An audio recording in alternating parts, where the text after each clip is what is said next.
If a woman wants to divorce her husband, then she has to see about 50 scholars and write about 200 letters and wait endless days and nights for her to be granted a divorce. This is discrimination. If Islam is there to ensure the rights of all human beings equally, then what happens to the rights of a woman who no longer can bear being in a marriage with someone who she does not want to live the rest of her life with?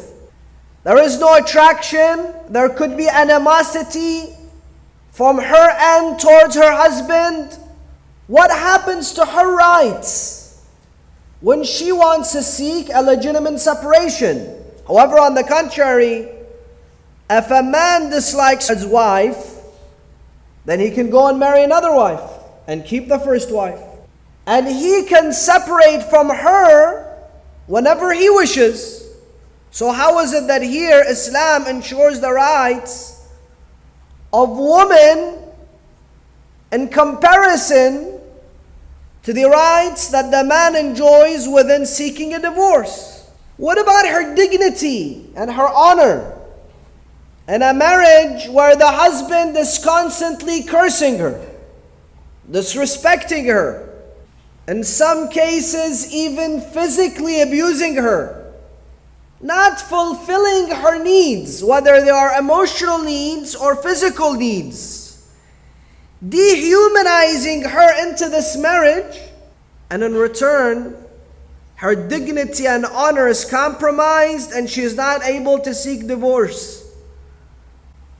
How is it that Islam ensures the dignity? Allah subhanahu wa ta'ala and the Holy Quran says, وَلَقَدْ كَرَّمْنَا بَنِي آدَمَ.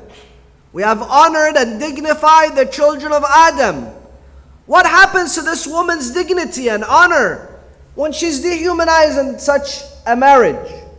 Why is it that a divorce, once a man wants to apply the divorce, then after one session of speaking to a scholar or a counselor, and either the marriage continues or it reaches a separation, an agreement to separate? But why is it that when a woman wants to seek a divorce, 1 month, 2 months, 3 months, one of the areas that truly needs reform, truly needs change, is the methodology in which a man can divorce his wife and a woman can seek divorce? As in, it shouldn't be as easy as 1, 2, 3 for a man to divorce his wife and leave her on the streets after 10 years, 20 years, 30 years, 6 months, I don't care how long. For him to just keep on divorcing one, marrying another one, divorce another one, marry another one, divorce another one, marry another one, and play with the emotional lives of individuals. That should be unacceptable.